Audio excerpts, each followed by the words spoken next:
आज हम बात करने वाले हैं 2019 में रिलीज हुई मूवी जिसका नाम है द रूम। इस मूवी के डायरेक्टर हैं क्रिस्टन वॉकमैन।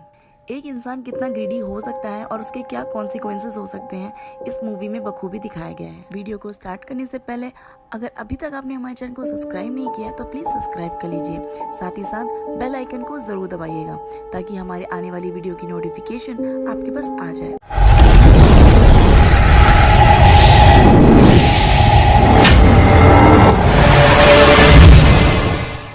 इस मूवी की स्टार्टिंग होती है एक कपल से, जहाँ पर हम एक आदमी को देखते हैं जिसका नाम है मैट और उसकी वाइफ केट। वो लोग अपनी स्ट्रगलिंग लाइफ से मूव ऑन करते हैं एक छोटी से टाउन में और वहाँ एक नया घर ले लेते हैं। मैट प्रोफेशनली एक आर्टिस्ट होता है और केट एक ट्रांसलेटर, पर ये लोग इस जॉब को छोड़ देते हैं क्योंकि ये लोग कुछ नया ट्राई करना चाहते थे। उनका घर बहुत ही आइसोलेटेड था और साथ ही साथ बहुत बड़ा था। घर की सफाई के दौरान मैट को एक रूम दिखता है। उसके बाद वो उसकी चाबी ढूंढकर दोनों के दोनों इस रूम को खोल देते हैं और जैसे ही वो डोर को ओपन करते हैं उसके बाद वहाँ की लाइट्स ब्लिंक करने लगती हैं और सडनली घर की सारी लाइट अपने आप ही चली जाती है। नेक्स्ट डे घर की लाइटों को ठीक करने के लिए वो एक इलेक्ट्रिशियन को बुलाते हैं और उसको लेकर एक बेसमेंट में जाते हैं और वहाँ जाकर मैट बहुत ज्यादा हैरान हो जाता है क्योंकि वहाँ हर तरफ बहुत सारी वायर्स थे, उसके वॉल पे और फ्लोरिंग पे भी। और वहीं पर मिडिल में एक सर्कल होता है जिसमें 3 लाइटें जल रही थी।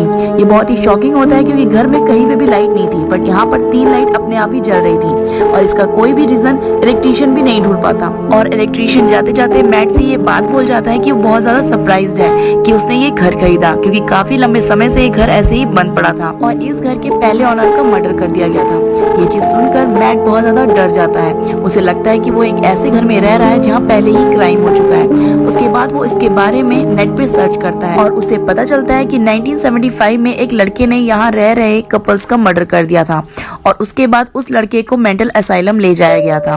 बट इस चीज के बारे में कि उसने क्यों मर्डर किया था आज तक पता नहीं चला। इन सारी इंफॉर्मेशन से मैट थोड़ा डिस्टर्ब हो गया, पर उसने अपनी वाइफ को इसके बारे में कभी नहीं बताया।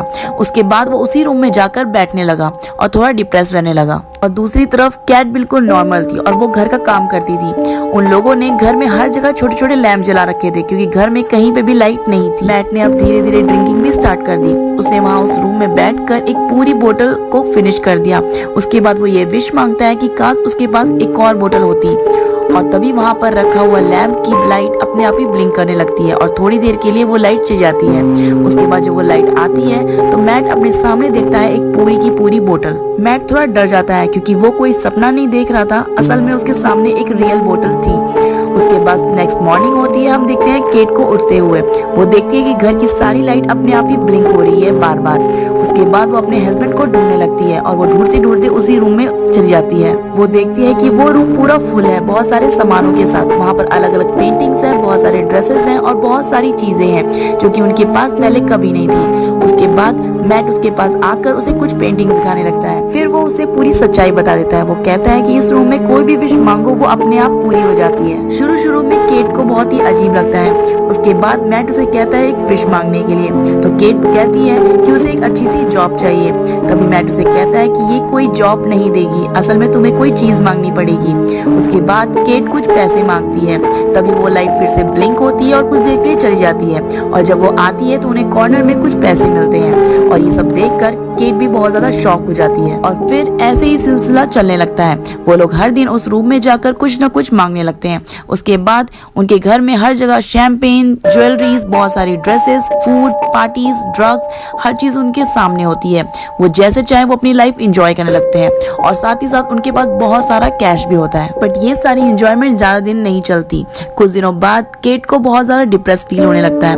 वो बहुत सैड रहने लगती है और ये चीज मैट को बहुत अजीब लगती है। वो केट से जानने की कोशिश करता है। उसके बाद वो फैमिली आगे बढ़ाने की बात करता है और केट इस चीज के लिए मना कर देती है और उसके ऊपर गुस्सा करने लगती है क्योंकि पहले 2 बार उन्होंने जब ट्राई किया था तो उसका मिसकैरेज हो गया था। इस बात पर उन लोग का बहुत ज्यादा आर्ग्यू चलने लगता है और उसके बाद मैट गुस्सा होकर घर से बाहर निकल जाता है और फिर केट उस रूम में जाती है और फिर एक बेबी को विश करती है और तभी लाइट फिर से ब्लिंक होती है और वहाँ पर हम देखते हैं एक बेबी को। जब मैट घर आता है तो उसे एक बेबी के रोने की आवाज आती है। उसके बाद वो केट के पास देखता है एक बेबी को और शॉक हो जाता है। उसके बाद वो उसके ऊपर गुस्सा करने लगता है। वो कहता है कि उसे उस रूम से एक बेबी को नहीं लेना चाहिए था। वो कुछ चीजें मंगा सकती है पर किसी जिंदा इंसान को नहीं। पर केट को थोड़ा खुश देखकर चुप हो जाता है। उसके बाद वो उसे कुछ नहीं कहता। उसके बाद वो एक आर्टिकल पढ़ता है जहाँ पर उस घर में पहले हुए मर्डर के किलर का नाम पता चलता है, जिसका नाम था जॉन ड्यू, और वो अभी भी जिंदा है और एक मेंटल हॉस्पिटल में है। और उसने उस रूम के कहने पर ही उन लोग का मर्डर किया था। उसके बाद वो कुछ पैसे लेता है और उसकी तरफ निकल जाता है उससे मिलने के लिए। और जब जॉन को पता चलता है कि वो लोग इस घर में रह रहे हैं तो वो उसे सलाह देता है कि जितने जल्दी हो सके वो इस घर से निकल जाए, क्योंकि ये घर उनके लिए बिल्कुल अनसेफ है। ये सब सुनकर वो थोड़ा घबरा जाता है और अपने घर की तरफ निकल जाता है। थोड़ी दूर जाकर ही वो एक गैस स्टेशन पे रुकता है अपनी कार में पेट्रोल भराने के लिए। और उसके बाद वो अपने पॉकेट से कुछ कैश को निकालता है, पर वो देखता है कि वो कैश नहीं मिट्टी है। और फिर हमें पता चलता है इस घर का सीक्रेट, कि इस घर में मांगी हुई कोई भी चीज उस घर के अंदर ही सीमित होती है। अगर उसके बाहर निकाला जाए तो वो मिट्टी बन जाती है। मैट जल्दी से घर वापस आता है और उस रूम में चला जाता है और फिर वहाँ पर तोड़फोड़ स्टार्ट करता है। वो ये जानना चाहता है कि इस रूम का आखिरकार सीक्रेट है क्या। उसके बाद वो सारी फ्लोरिंग्स और वॉल को तोड़ता है और वहाँ उसे सिर्फ और सिर्फ वायर्स दिखते हैं। उसके बाद में हमें पता चलता है कि वो पूरा का पूरा घर वायर से बना होता है। ये सब देखकर मैट बहुत ज्यादा शॉक हो जाता है। और दूसरी तरफ हम देखते हैं केट को, जो कि अपने बेबी को सुलाने की कोशिश कर रही है, पर आवाज के कारण वो बेबी नहीं सो पा रहा और रोने लगता है। वो उसे चुप कराने के लिए घर से बाहर ले जाने लगती है, पर मैट आके उसे रोकने लगता है, पर उसे कोई भी रीजन नहीं बताता। इसके बावजूद वो उसे बाहर ले जाने लगती है। बाहर घर के बाहर जाते ही वो बेबी बहुत तेज रोने लगता है और उसका स्किन कलर भी चेंज होने लगता है। उसके बाद उसकी रोने की आवाज धीरे धीरे कम होने लगती है। कुछ ही देर बाद मैट को एक लड़के की और उसकी वाइफ की चिल्लाने की आवाज आती है। वो घर के बाहर जाता है और उन दोनों को घर के अंदर ले आता है। और फिर हम देखते हैं कि उनका बेबी अब बड़ा हो गया है और अब वो 7 से 8 साल का है। और वो कपल ये नोट करते हैं कि जो भी जिंदा चीज इस घर से बाहर जाती है उसकी एज अपने आप ही बढ़ने लगती है।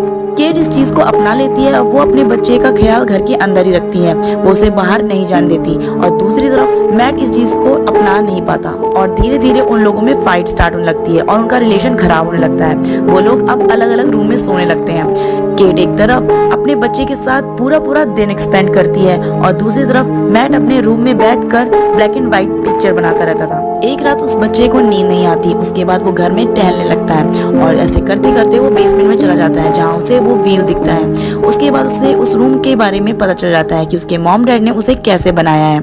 और फिर नेक्स्ट मॉर्निंग वो उस रूम को पूरा चेंज कर देता है अपने इमेजिनेशन से। वो उस रूम को पूरा ओपन स्पेस बना देता है जहाँ बहुत सारे ट्रीज होते हैं और साथ ही साथ वहाँ पर स्नो फॉल हो रही होती है। केट ये सब देखकर उसके साथ खेलने लगती है और वो लोग एक स्नोमैन बनाते हैं, पर ये सब मैट को बिल्कुल पसंद नहीं आता। वो ये सब और वो समझ जाता है कि इस लड़के के अंदर बहुत सारी पावर्स हैं और वो अपने इमेजिनेशन से कुछ भी कर सकता है। और next day John Doe mental asylum से मैट को फोन करता है क्योंकि उसे उस घर में हो रही सारी चीजों का पता चल गया है। वो उसे बताता है कि उस घर में रहने वाले कपल्स ने एक बच्चे को विश किया था उस रूम से और वो बच्चा कोई और नहीं मैं ही था। और फिर धीरे धीरे मुझे सारी चीजें पता चल गई उस रूम के बारे में और अपने मॉम डैड के बारे में, पर मैं बाहर जाना चाहता था, हर चीज को एक्सप्लोर करना चाहता था और इसके लिए मुझे कोई भी इजाजत नहीं मिलती थी। और उस रूम ने एक दिन मुझे बताया कि अगर मैं उन लोगों को सेक्रीफाइस कर दूं जिन्होंने मुझे विश किया है तो मैं अपनी लाइफ वैसे ही जी सकता हूँ जैसे मैं चाहता हूँ। और इसी लालच में आकर मैंने उन लोगों को मर्डर कर दिया था। ये सब सुनकर मैट बहुत ज्यादा शॉक हो जाता है। और दूसरी तरफ हम देखते हैं कि केट भी एक दूसरे कॉल से इन सब चीजों को सुन लेती है। ये सब सुनकर वो बहुत ज्यादा अपसेट हो जाती है क्योंकि ये सारी चीजें उसी के वजह से हो रही है, क्योंकि उसी ने उस बच्चे को विश किया था उस रूम से। उसके बाद वो अपने कार को लेती है और निकल जाती है बाहर। वो पूरी रात ड्राइव करने लगती है। दूसरी तरफ हम घर में देखते हैं कि वो बेबी अपनी मॉम को पूछ रहा होता है और वो मैट के पास आता है और वो इसके बार बार क्वेश्चन से बहुत ज्यादा अपसेट हो जाता है और उसके ऊपर चिल्लाने लगता है और उसे सारी सच्चाई बता देता है कि तुम्हें हमने उस रूम से विश किया था और अगर तुम इस घर से बाहर जाओगे तो बहुत ही जल्दी ओल्ड हो जाओगे और वहीं पर मर जाओगे। उसके बाद वो उसे डराने के लिए उसे खींचकर दरवाजे के पास ले जाता है, जिससे वो बच्चा बहुत ज्यादा डर जाता है और फिर थोड़ी देर बाद वो चुप हो जाता है। ये सब देखकर मैट को थोड़ा बुरा लगता है क्योंकि आखिरकार वो छोटा सा बच्चा ही है और वो उसके साथ ये सब कर रहा है। उसके बाद वो उसके पास जाता है और उसे सॉरी बोलने लगता है और फिर वो उसे एक स्टोरी सुनाता है लाइक अ फादर। उसके बाद इन लोगों में धीरे धीरे बॉन्डिंग बढ़ने लगती है। मिडनाइट में केट वापस घर आती है और उन लोगों को एक साथ देखकर बहुत ज्यादा खुश हो जाती है। कुछ देर बाद मैट उठ जाता है और वो उस बच्चे को आराम से सोता हुआ देखकर वहां से चला जाता है और फिर केट के पास आता है और फिर इन दोनों का इमोशनल ब्रेकडाउन होता है। ये लोग आपस में बातें करने लगते हैं और फिर ये इंटीमेट हो जाते हैं और ये सब वो बच्चा दरवाजे के पीछे से देख लेता है।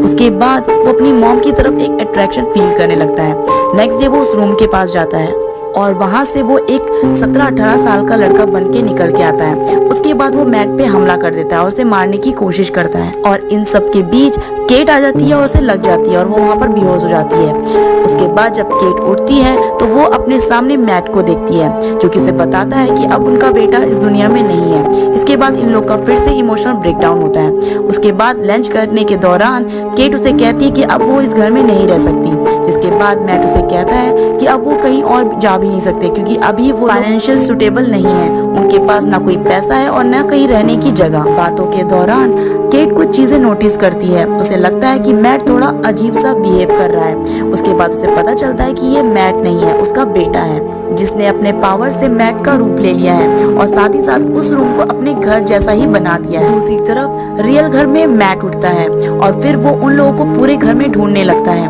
पर वो लोग उसे कहीं नहीं मिलते। उसके बाद वो उस रूम के पास आता है और उसे खोलने की कोशिश करता है पर वो रूम भी अंदर से लॉक्ड होता है और वो उसकी साइड की दीवार पर खोदने लगता है जहाँ पर बहुत सारे वायर्स होते हैं। वो उसके अंदर से स्क्रॉल करते हुए वायर्स के अंदर होते हुए वो उस दीवार से दूसरी साइड आ जाता है और वहाँ वो अपने घर जैसा ही एक घर देखता है और वो समझ जाता है कि ये सब उस लड़के ने ही किया है। दूसरी तरफ केट भी अपनी जान बचाकर भागने की कोशिश कर रही होती है उस घर के अंदर और फिर वहाँ पर मैट भी आ जाता है उसको ढूंढते हुए और फिर हम इसी सीन में देखते हैं कि केट के सामने 2 मैट हैं और उसे समझ नहीं आ रहा होता है कि इनमें से ओरिजिनल मैट कौन सा है। वो बहुत ज्यादा कंफ्यूज हो जाती है। उसके बाद वो किसी तरह अपने बेटे को फिर से बुलाने की कोशिश करती है और तभी उसका बेटा रिस्पॉन्ड करता है और वो समझ जाती है कि इनमें से ओरिजिनल मैट कौन है और फिर केट और मैट दोनों भागने की कोशिश करने लगते हैं पर ये घर बिल्कुल मेज की तरह है जो कि वो लड़का डिजाइन कर रहा होता है और वो उन लोग को बाहर जाने नहीं देता। और फिर मैट को एक आइडिया आता है क्योंकि अभी भी वो लोग उस रूम के अंदर है तो वो एक विश मांगता है जिसमें वो अपने जैसे 2 क्लोन्स को मंगवाता है। मैट और केट